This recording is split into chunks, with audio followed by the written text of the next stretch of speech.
KPU Kota Palu menggelar pemilihan suara ulang atau PSU di satu TPS setelah akibat kesalahan teknis saat pelayanan warga yang sakit untuk memilih. Pemilihan suara ulang atau PSU ini digelar di TPS 4 Kelurahan Tipo, Kota Palu, Sulawesi Tengah. Ada sekitar 593 yang terdata dalam DPT di TPS itu kembali jalani pemilihan ulang usai adanya kesalahan teknis saat pelayanan warga yang sakit untuk memilih. PSU kali ini warga hanya memilih surat suara calon gubernur dan wakil gubernur Sulawesi Tengah.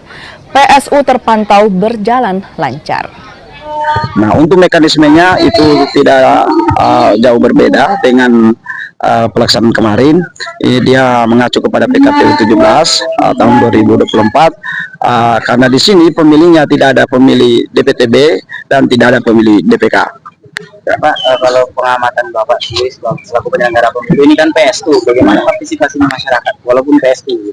Iya, kalau mudah-mudahan ini terkait dengan hal kita lihat situasi sekarang ini, ya nanti di akhir baru kita tahu berapa partisipasinya. Tapi kalau melihat antusias masyarakat hari ini cukup antusias, cukup kooperatif untuk mengikuti pelaksanaan pemungutan suara ulang ini.